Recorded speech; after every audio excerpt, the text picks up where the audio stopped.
Okay, I guess I can do a little intro. I think everybody knows you. This is Naomi from our mentor program. She's in DC, an instructor, going through training, but also teaching already at a couple studios or just one. I'm finally down to two. Yay. Good. Yes. But in her previous life and still currently does marketing, right? Okay, I'll let Mhm. you take it away because you can talk about yours.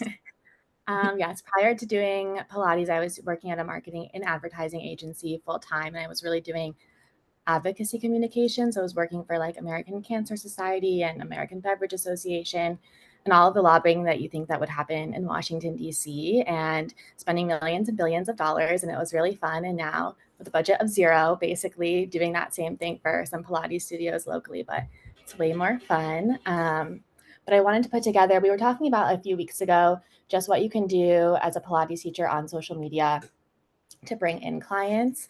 So I put together a little presentation. Let's see if I can share just that one window.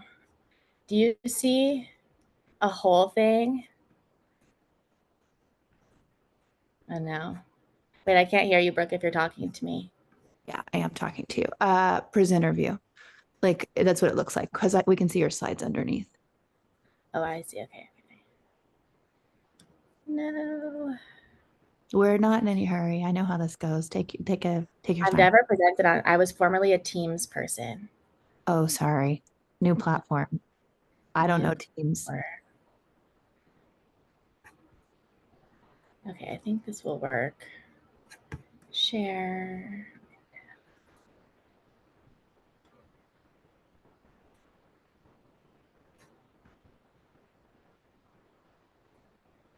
Yeah, hit Do present you see ability. full screen now? Perfect. Okay, so this is social media. I can't see you, so you'll have to talk if you have any questions along the way. But social media for Pilates teachers, we were talking at the first mentor lunch chat just about bringing in clients and getting hired also as a Pilates teacher. I think there's a big misconception out there that you have to be an influencer or have a ton of followers in order to make social media work for you as a business person when you're a Pilates teacher. So I'm going to go through some practical tips here and tricks so that you can use social media for your clients to get clients and so studios can find you, as well as some strategies and best practices for your own personal brand. This is not like an overall content recommendation. I obviously don't know you all very personally, so I'm not telling you what to post, when to post. And then this is very different than what I would recommend for a studio or a business. So just keeping that in mind as I go through a few recommendations. But before even diving into those, did want to briefly touch on what social media can do for you. It's really the first place in my brief experience, I'm sure Brooke could talk to this differently, that studios will look for new teachers after exhausting their first round of looking at their internal networks, who they have in their studio. All I've worked now at 4 different places, and 3 of them, it was the studio reached out to me via social media because I had followed them, liked a few posts, maybe went in there, but I didn't do any of the work to do outreach, which was really nice. But because they knew who I was from social media, they were able to find me. And also, just in terms of clients, people really do want to try Pilates, I've been finding, but they're really nervous. It's so trendy right now. And I think that can be really alienating. Even though it's more out there, people are still really nervous to come in. And so when they feel that connection to you beforehand, it can be really valuable in getting people in the door. And then just over time, as you grow, as you switch, I've already gone to different studios. When you're switching studio to studio, having people be able to follow you along the way is helpful just in case they want to come try you out at a different location. If you're moving, someone could connect you with a different teacher in a different place. So that can all be really helpful. And then I screenshotted my own Instagram here because I did just want to highlight that social media really can make a difference, even if you have no followers on your social platforms. I was doing the math before this. I was debating saying this. But so far this year, I have 8 private clients from my social media, which was it's been like $23,000 total this year. So when you're just thinking about if you want to make the switch to full time, that's a really big chunk of money over the course of a year, and it can be the difference between making $60,000 or $80,000 a year as a Pilates teacher, 80 or 100, which we know in today's day goes a long way. but just starting with platforms that you should be on. Instagram, I still feel like is the best platform to begin on. I think that for a person, when you're on your own operating, the Instagram platform can really work like a resume. It's where hiring managers will look to find you. It's where it's easy for you to follow other studios. And, I don't know, I don't think there's a lot of Pilates jobs on LinkedIn. So it's a really good place to demonstrate if you're going to workshops, if you're attending any trainings, all of that. Something I do find though is that a lot of people aren't setting up their Instagram for success. So having your bio have your location, your education, and a way for them, for a teacher or client to communicate with you is really key. Most people are not going to keep scrolling all the way down your Instagram. So having it right up front is really helpful. And I was talking to the studios I worked at prior to this, and they all said the same thing, which was having balanced body in my bio was the thing that made them save my profile and come back to me. I think right now there's so many places to train. There's so many in-house trainings. There's people who aren't trained who are teaching, and having that just be listed up in front was really helpful.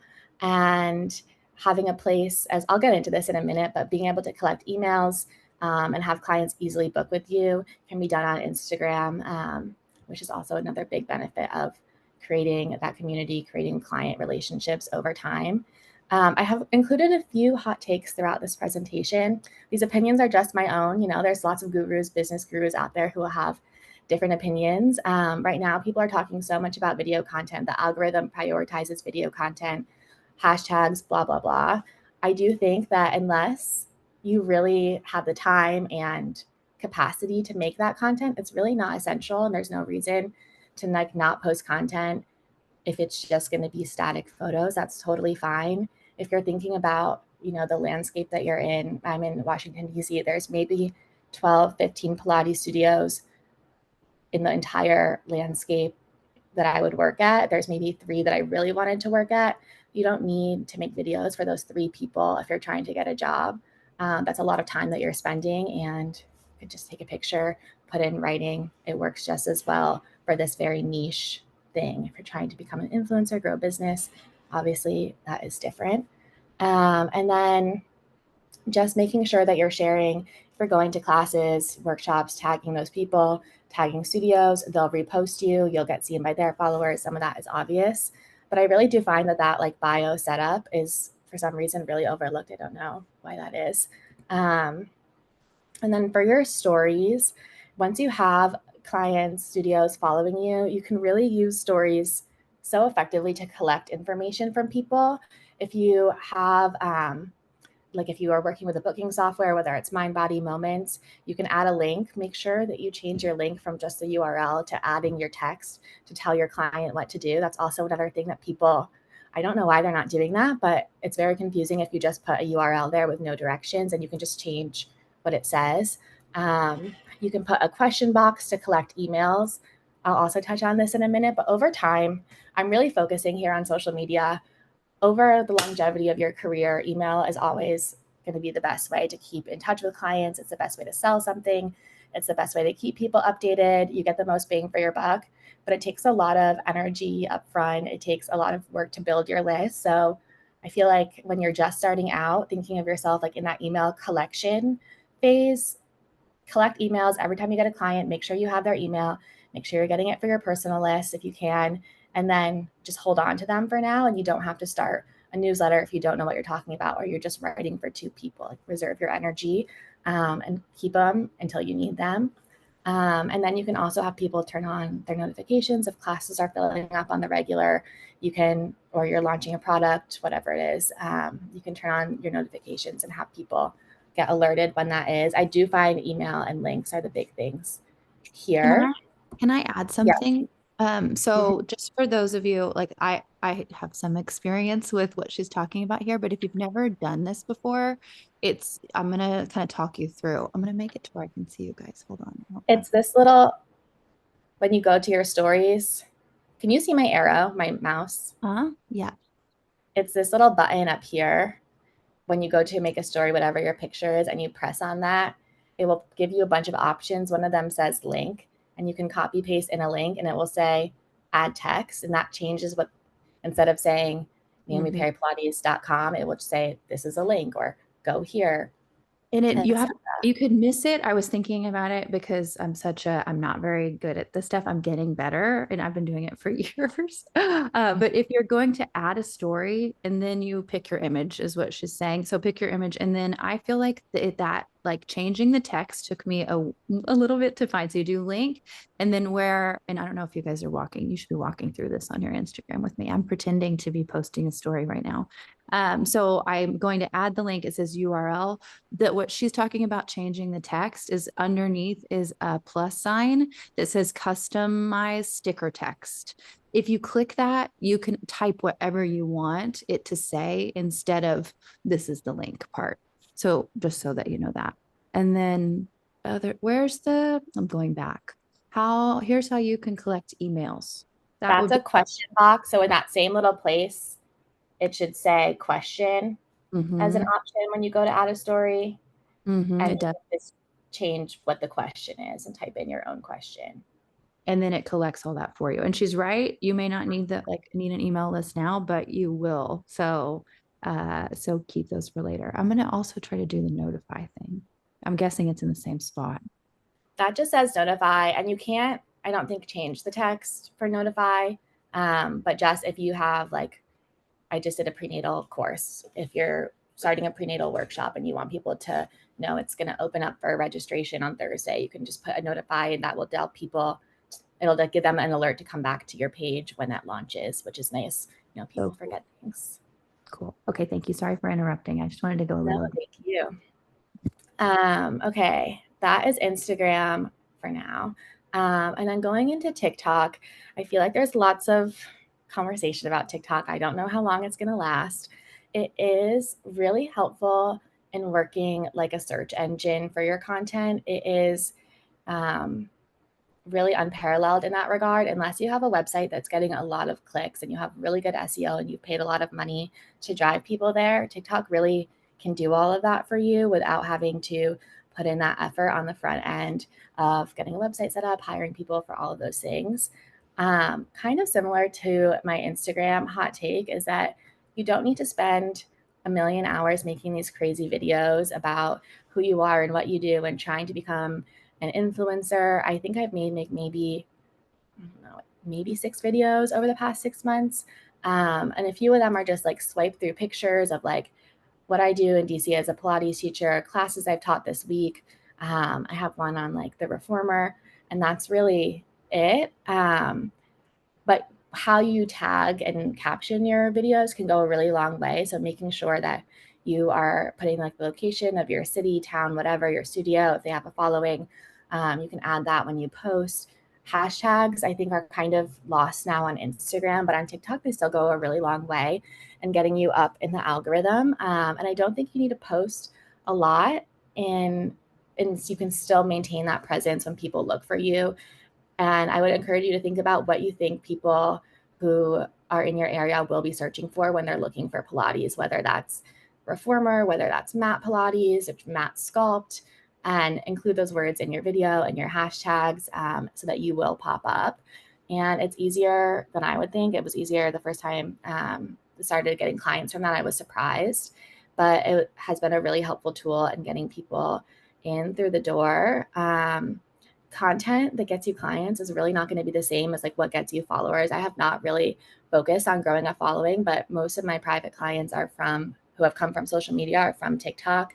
And I was talking to them and they said that the video that they liked was things to know before your first reformer class. And I was like, this is a spring. This is a foot bar. But it made them feel like, okay, when I come in, I'm not going to be the clueless person here in the room. And so that was a funny like tidbit. People want to see where you're practicing, your space, your studio, but do your research. There's things I don't know. Your market in DC, there's a lot of restaurants. There's not a lot of wellness. That's a benefit to obviously making content more related to studios. But try and figure out where you fit in and then what differentiates you in that space. And yeah, you don't have to talk to camera. Maybe one video talking to camera so that your page doesn't seem weird when someone clicks on it. But everything else can be pictures, slides, whatever. But if you think about, I feel like a good example of the SEO is if you go to food blogs now, or like you go to a recipe blog and you have to scroll down so far to get to the recipe. That's because all of those words before the recipe are just to drive people to their page. It's kind of the same on TikTok where you want people to book with you. All of those words are just getting people to your page so that they can click in and book, become a client. So just thinking about what are the things that need to be said so that you can get there and get in front of those eyes. Um, and then this is super important as well, which is Linktree. This is the only thing of all of this that costs money. It's $9 a month, and it allows you to consolidate all of your links into one place so that when someone clicks into your profile, it looks like a website in your profile, that everything is right there. Even if you have a website, unless it's a studio website, and that's different. Even if you have a website, I think that Linktree is a better option because you can create a link to a specific page. So like my website, you can click here and get to the About Me page. If you want to book one of my classes, you can click one of these links and I take you directly to the Mind Body booking page. It's just a lot easier for a client to navigate, especially when websites are not set up. Everyone has a different phone when they're not set up for mobile and they're trying to like Zoom. And then Mind Body is like Mind Body on the web or Moments on the web and not the app. It's just like gets ugly. And this makes it really, really easy for people to navigate. If you are starting out, it can really replace a website, in my opinion. I think if you're not going to spend the time and like work with someone who knows websites to make a website, having a really bad website can drive people away and like gives off the effect that you don't care about what you're talking about, that you're not a good communicator, and none of that's true. It's just a lot of work. And having this in your bio makes it really easy for people to book. It connects all of your platforms. You can track your analytics to see if people are coming from one of the links that you posted. And it's just really easy for people to work with. And it's been really helpful. It's helpful for studios as well. And I would recommend having that as soon as you can. Get It's it in your it's bio. it's very easy to set up. And she's right. Like I use it all the time. It's just right under our bio so people can click and find everything in one spot. So it's super easy. And if you need help with any of this stuff, like I don't know about TikTok, sorry, but I do know I have somebody else who does the TikTok stuff. But I can help with all of this too. I had a question about Linktree because I had the Linktree. I think I have the free version. Mhm. What's the difference between like what's the benefit for paying the $9 if there's a It difference? lets you customize what it looks like so you can have your colors if that's important to you. But then you have more links, you can get unlimited links and also the analytics. I find that helpful just in terms of tracking, are people clicking? Do they want to take my classes at one studio versus the other? Are they coming from my TikTok, Instagram? Are they coming from just going on the web? It helps you kind of organize to see what's working and what's not working. It's not essential. Um, for You me, could it's been you helpful. could start with the free and then see what happens and then bump up to the nine if that's something that you want to do. I think analytics are always like always important, but not in the beginning, like you're just trying to figure this out. So you'll get to where you understand analytics. Okay. No, I use Linktree. I just never paid for it. I Yeah. just I just used the free version, so I just wanted to know if there was a difference. It looks prettier if you pay It looks $9. prettier. Okay. And you get analytics. And I do agree about the website. So when I became a yoga teacher, I spent a lot of money. One of my friends, she like built a website and I felt like I never used it because I've always taught in studio. So I haven't been like on my own. And I just canceled the website because Squarespace was like $25 a month, which I mean, in the grand scheme of things isn't expensive, but if I'm not really getting traction from my website, Linktree actually got more traction than the website. So I actually agree with that statement. Yeah, I think it's all about what the a purpose of a website would be. If it's just for you to have a page, that's just a question on if you want it. If you're going to be having people book, if you just work out of your own home or a small studio where it's just you, there's things on Squarespace where they can handle the booking when it's like, you have one or two people booking a day. When it gets bigger than that and you're starting to integrate with software, there's all those questions. But if you're working in a studio and you have like your teacher page on their website, you have your social media, people aren't going to be going to your website to book with you. The function isn't necessarily there. It can be nice again over time if you start to have retreats, workshops, a mentor program, but you don't need it at the beginning. I don't know. A lot of people do start with websites, and I think it's a lot of time to make work well for you. Where it does work well is just that email newsletter functionality. Eventually, you will probably want a website just so you can send emails from like Naomi at naomispilates.com or Brooke at brookspilates.com. And it feels like people know where they're getting their information from and they recognize that it's coming from you. A newsletter is the same really thing as an email like listserv these days, where they're amazing. They're just a lot of work and you really don't want to do it. Don't send emails to 3 people when you have 25. I think it starts to be worth it because people want to stay updated on what you're doing and what you're offering. They will buy directly from your email links more often than not. It's way easier for them than going to your website. It's just knowing like when it becomes worth it for you. And that's why you'll start by collecting all of your emails when you start off, and then you'll get to that email newsletter point. And then I just wanted to briefly touch, like my focus when I was in advertising was on branding. So I wanted to briefly touch on some branding things just because there's a lot of like tools to getting set up, but then what do you even talk about and how do you position yourself? Kind of going off the website thing, you really don't need a name, a color, a tagline, merch, stickers, all of the things when you first start off. Like you can use your own name, put Pilates after it. You don't need a website. You don't need to like make yourself seem bigger than you are before you even have clients, before you're working at a studio. It can just take a lot of time when you could be focused on building up your work. But you do need to know who you're talking to, whether that's you're looking to talk to studio owners, new clients, who you want to bring in one-on-one, people who you're bringing in for group classes. It's really important to figure out, okay, who am I trying to reach when I'm doing all of this? And then what do I want to say? And how can I best communicate with those audiences? So when you're thinking about your audience, just thinking about location, where are they? Are they in your immediate city, town? Are they further away? Are they driving in, training in, taking the bus? Where are they in relation to you? Who are they in terms of their demographics? Are they 30? Are they 50? Men, women, both, college students? What do they like to do? Where does Pilates fit into everything else that they're doing? And then who are those other people? Just for an example, I work at a studio and we have noon classes, and a big population has been college students who come in. And that was kind of unexpected because, classes, reformer classes are expensive, but they have the time to come in at noon, unlike people who work 9 to 5. And a lot of students who are here in the city have the means to afford it. So like, who are those people who can fill your time slots, can fill your classes, who you maybe weren't thinking of when you first set out to reach people?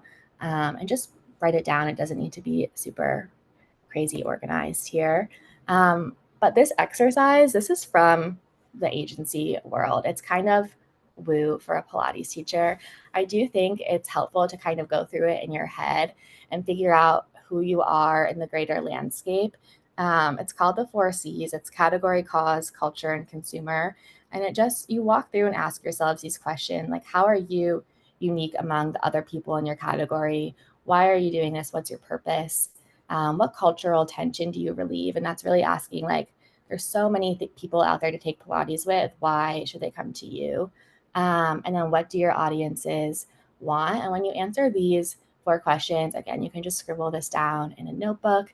You can write yourself a little positioning statement, and that's just 2 sentences: who you are, what you're offering, and it never gets seen by anyone. So you don't have to make it perfect. Your positioning statement is just for you, but it's kind of can serve as your compass for every single time that you post on social media, anytime that you're talking to a studio, you're talking to clients, and they're asking you, why are you doing this? How long have you been doing it? What are you doing here? Why do you want to work here? Coming back to your positioning statement, knowing exactly why it is what you're doing, can be really helpful. And it just kind of guides your content that you do end up posting. You don't have to go on every single trend or try and keep up with every single conversation. If it's not aligning with your positioning and who you want to be in this space, you don't really need to spend your time on it. And then just thinking about your voice very quickly. Just know how you want to communicate. Like, there's studios that take like a no excuses, work hard every single day approach their communication. That works for some people, and there's really inclusive and gentle language, and there's places in between, and maybe you want to keep up with like the latest Gen Z lingo or whatever it is. Just figure out how you want to communicate as a voice and try to be consistent, because people do feel like they get to know you as you communicate on social media, and the more consistent that you can be, the easier it is for people to make that connection. Again, just write your rules for you and your notebook. And if you ever feel like, okay, there's this trend happening, should I be a part of it? Should I post this video? If it doesn't really align with your voice, it doesn't align with your positioning, it's just an easy skip, and it makes it easy to stay on top of social media instead of feeling way down, like you have to keep up with every single thing. Just one note, not to plagiarize. I know it's so hard that trends are everywhere these days, but especially word for word, cut for cut in a video. There's so many people doing the same thing. Try not to directly repeat and take other people's content, obviously, but needs to be said. And yeah, just to summarize, to get on social media, starting with your Instagram, it can really be like a LinkedIn for you as a Pilates teacher. Set up your accounts for success. Make sure all of the information is there so people can book with you, and then make that booking process as easy as possible, whether you're sending them to a phone number, if that's how you're doing it, to your studio website, etc. Be clear on who you are and why clients should book with you. And then as you continue to build your client list, just asking and checking in with people. How are they finding you? Asking your studios who have reached out to you, how they found you, or what resonated with them, so that you can refine what you're talking about over time. And then I just wanted to add, to not only be making a sales pitch. I think sometimes you feel like social media is it's a lot of work. But if you only come in when you have something to sell, then people really don't want to follow you. It's really annoying to them. But you don't have to post every single thing about your life. It does not have to be a time suck. It does not need to be something you check or do every day, even every week. But if you have that on a monthly basis and you're just staying updated, I think it can really go a long way. That is all I have. If anyone has any questions, I'll try to see you again. Stop share. I'll jump in a little bit, maybe instigate some conversation. The the 4 C's, that kind of stuff, that can feel a little overwhelming in the beginning, but just try to break it down into like, how do I want to talk to people? Right? What is it that I stand for? What does make me different? What is it that I'm trying to offer people that might stand out? And then same with your brand tone. I love that whole part about staying consistent. Like, I have this description of where, like, if you look at our studio's Instagram page, it's like, I do it. I'm actually doing it right now. Today's Tuesday, is my marketing day. So I'll try to do a whole month in advance. It doesn't ever really work out that way. And you won't need to do this for a while, so don't worry about it. But what I'm trying to get to is like, I want people to look at our grid for the studios, and my lab is going a little crazy on my lap right now. And I want it to tell a story about a line. Oh, he's kicking the couch cushion up right now. Sorry. I want it to tell a story about a line, and I want them to feel, I'm going to have to move. I want them to feel a sense of FOMO, is the way I describe it. Like, I want them to look at the website, feel like they kind of get a good, like, they know us just from diving into that a little, not the website, but the Instagram page. And then I want them to feel like, how could I have not known about this already? Like, why am I not there? And when they walk in to the studio, they already feel like they've been there. I have that with certain people, like people that I follow, or things that I learn from, where I feel like I know them, even though they have no idea who I am, So that's the kind of, for me, that sense of FOMO is what I'm trying to create on it. So in the beginning, I didn't do that at all, right? Like, it was just like really random, not so great. And aesthetically, it didn't look or feel the way that I wanted it to feel. And I think it was like a misrepresentation of me and what I was trying to do. So, but I didn't know, I learned this stuff later. So I love that you added all of this in, because I think it's going to set people up for success.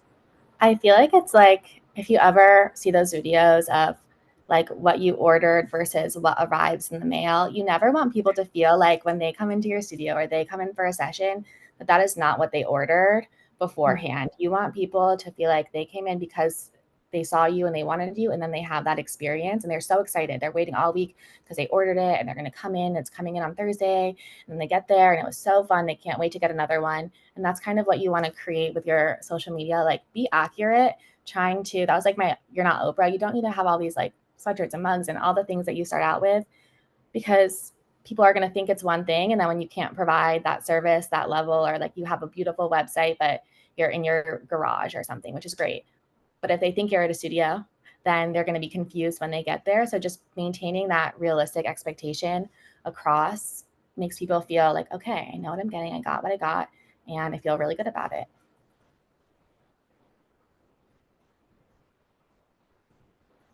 You're muted, Brooke. I was thinking about that too, Denicia, with the slides. I was thinking about asking if I could share the slides in the Arquetta description, but you get it if you Yeah. research this. That's what I was thinking too. Oh, So okay. I was just asking if you could flash the 4C size. I write slow, so I apologize. But if you want to put I it up. can send them around. yeah, Oh, and okay. Whatever I'll you're get comfortable with. it'll be here too. So, and yeah, there were the brand tone thing. You'll want that too. Like all of it was so useful. Yes. So rewatch this, or maybe we can share the PowerPoint or whatever, the Canvas slides or something. We'll see. Okay. Uh, I forget that you record these meetings. I'm sorry. no worries. Jordan. Hi, I'm just curious about Facebook because I don't really use Facebook, but I know a lot of older people do, and I'm trying to target that group as well, because that is a big population where I am. So, um, and they stand to benefit a lot. So I've been thinking about doing some like targeted ads on there. Um, but just wondering what your thoughts were on Facebook. That's what I would say. So I'll just say, like, professionally, in the last 2 years, we have not recommended any single organization that I worked with to make a Facebook page for the sake of having a Facebook page. Set one up, it's connected. You can auto connect it to your Instagram. What you post on Instagram will get auto fed in. Do not spend time on your Facebook content. Separately, Facebook ads are really effective, inexpensive, and easy to narrow down your audience. I think that is a wonderful, like, it's really cost effective, especially for that demographic, to put ads on there. So yes, paid social. I didn't even want to get into that at all today, but really effective. There's also so many groups on Facebook, like on the Nextdoor listservs that people subscribe to. Just knowing like what people are reading in your area, before you spend money. But yeah, Facebook, great paid. Don't do it for fun. I'm going to second that. So I've never been I wouldn't be on social media if I didn't have a business. Right. So it's like not what I want to do. I was afraid I was on mute.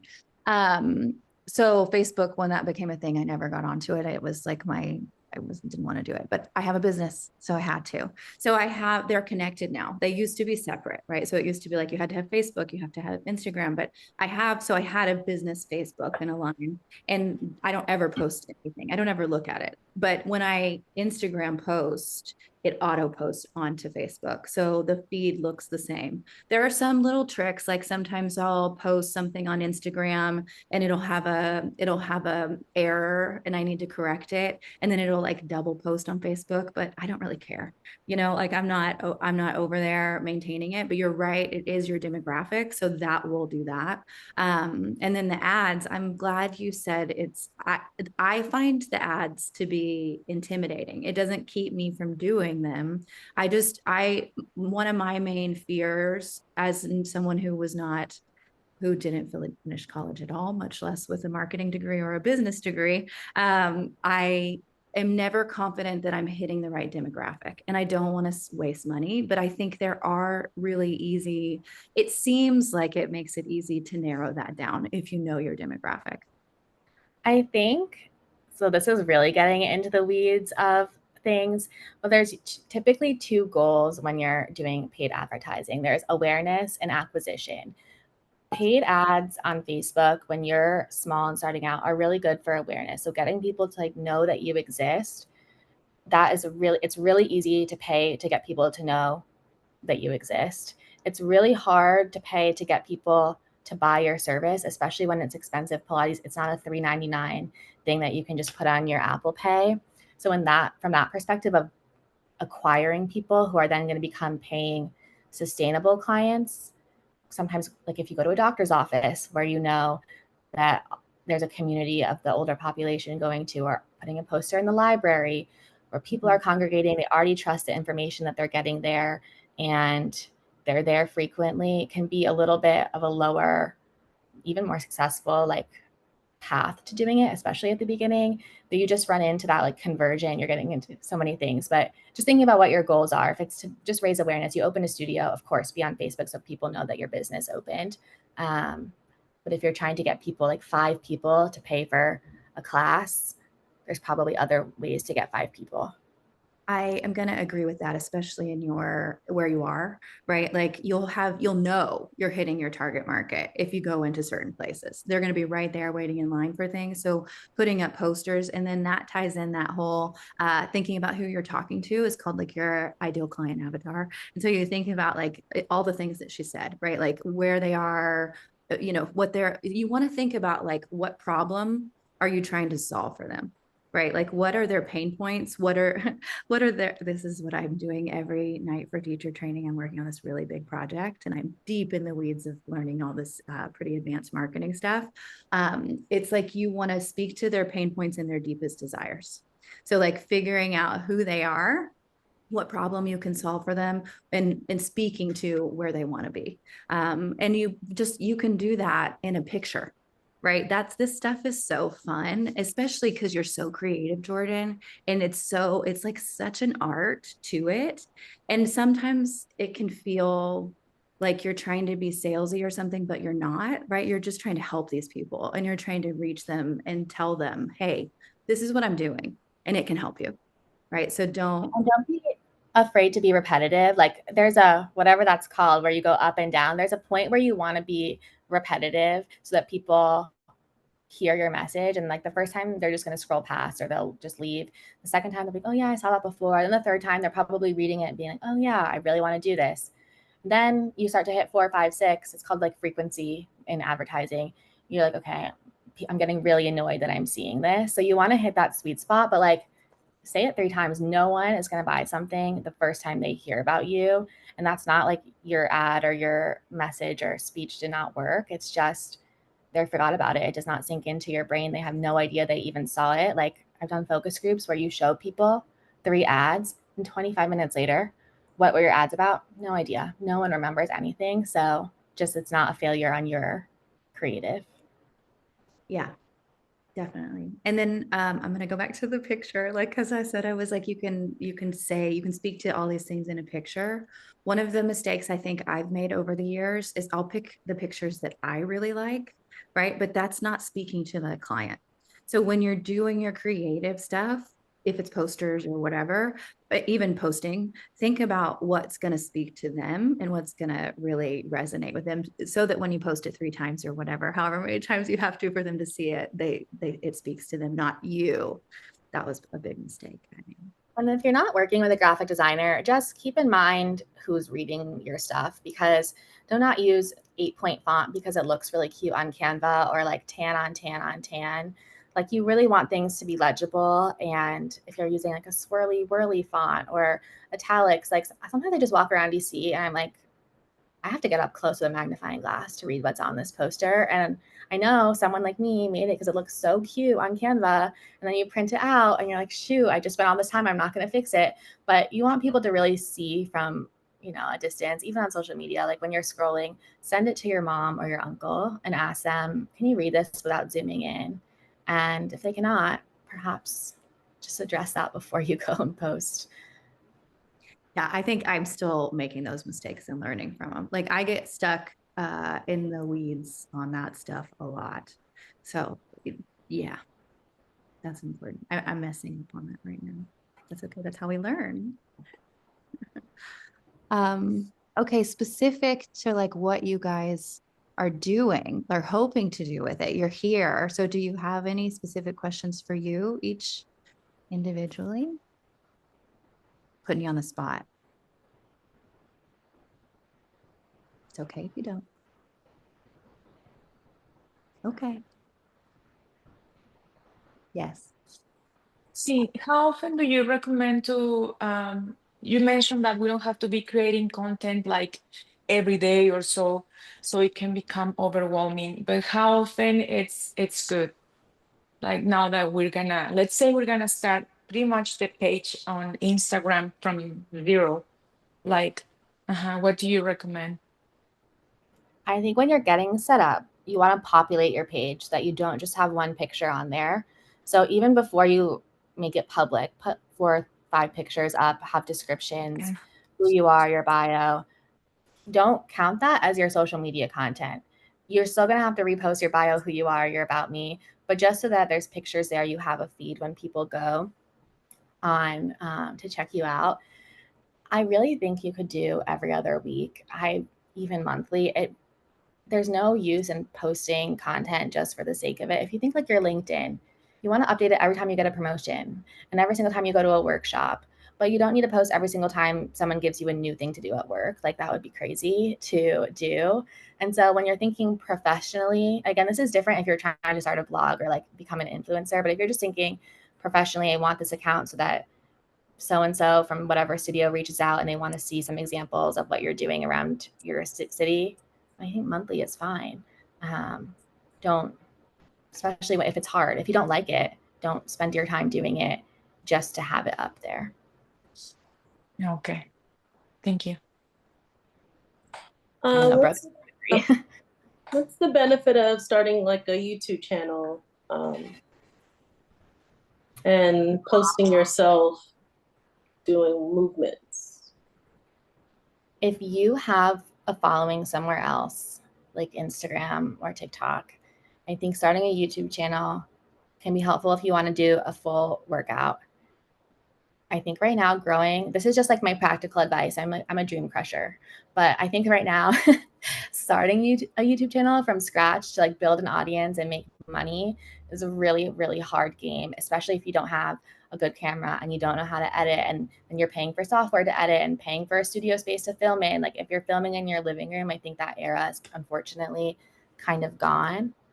But I do think there's room for if you have clients and you want to have a virtual option that they're like subscribing to. Like I think there's so many of like the booking softwares also have a virtual option, or you can make a Zoom and record yourself and put that as a part of their membership. Or if they only want to pay for virtual classes, you can make a lot more money that way, just filming for your 5 people who want to pay for your 1-hour video in your living room that you didn't have to do all that stuff for.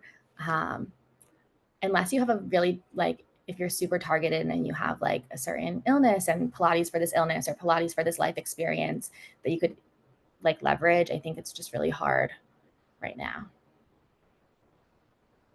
It's very saturated, I would say. Yeah, that's a good word. Yeah.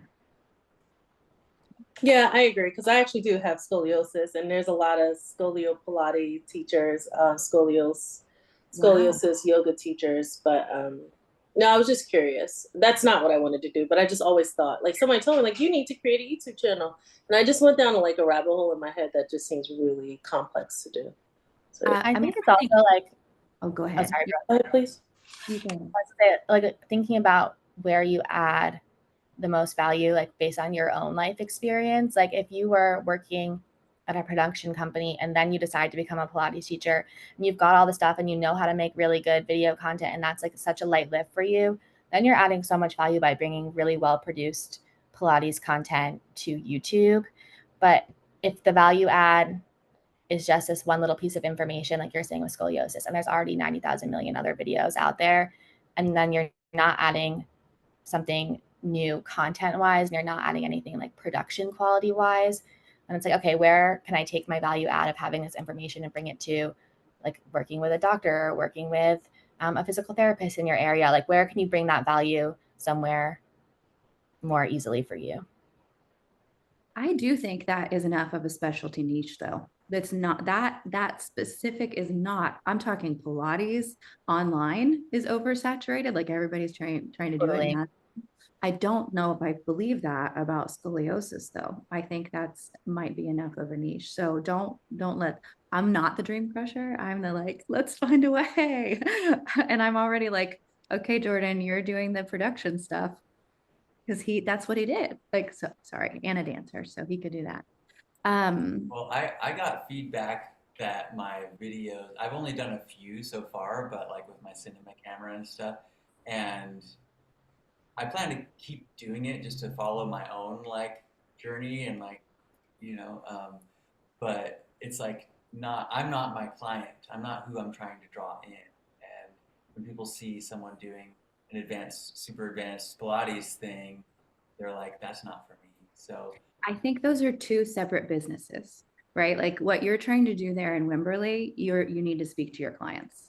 You doing your stuff video wise, you're speaking to an online demographic, really well done, that can do those things. I think, you can't think of them as the same. You're right. Because if you're trying to get your clients in Wimberley with that, they won't see themselves in it as much. I think that's where you get into like, do you want to be an influencer? And I don't say that word negatively. Like, do you want to have a following? Do you want to work mainly online versus do you just want to figure out a way to have Instagram be another place where you're getting clients for your like brick and mortar in-person work? And they're totally different avenues. I would say all my advice for that in-person clients would be totally different and like totally different content needs, how much you want to post, what you're doing, paid versus organic, all of that would shift tremendously if you wanted to build a following of 50,000 people and convert those into like subscribers of the Jordan app. You know, that's a whole different ball game.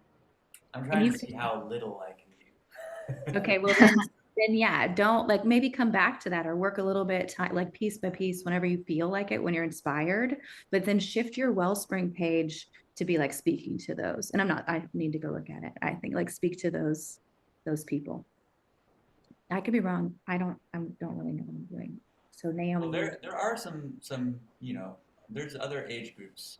Most of my clients are various. I only have a few older people, but that's the basic demographic here in Wimberley. That's where I I am. will say, like, people will find you. Like, there could also be thinking about the demographic of there's people who can access those really advanced, like Pilates movements, sequences, who maybe aren't seeing that being represented. I think a lot of studios right now, they do want to appeal to the masses and show everybody so they can get as many people through the door. But if your specialty is like working with advanced movement practitioners, former athletes, that is its own, like, I don't think you have to be scared of that. I know like the studio I mainly work at, like 30 hours a week, we're really like, it's all ages, all bodies. The beginner class is a true beginner class. There's people who've never moved ever before.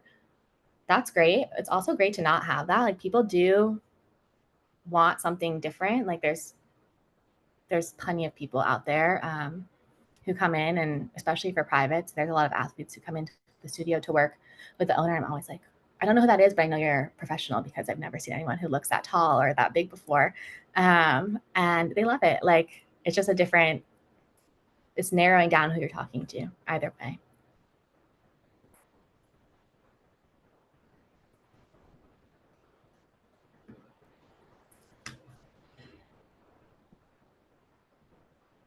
anybody else?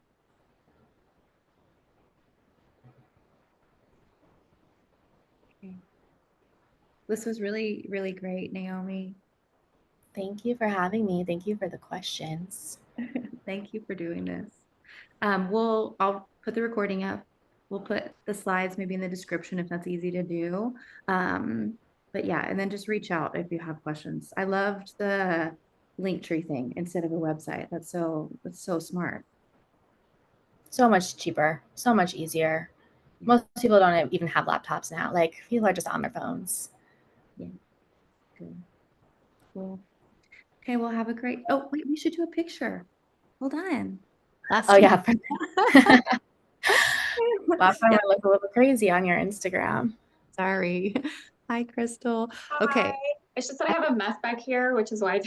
It's all good. Ebony, if you can turn your camera on, you can, and if not, no worries. I'll tell you guys when I'm gonna let go of the little cursor. Okay, ready? 1, 2, 3. Yay! Okay, thank you guys. If you have other topics that you want to hit, let me know, or we'll just do this general questions. That's typically what we do, where people just come in with whatever questions they have, and it takes us in the direction we'll go. But if you want special topics, shoot it in Slack, and we're happy to help.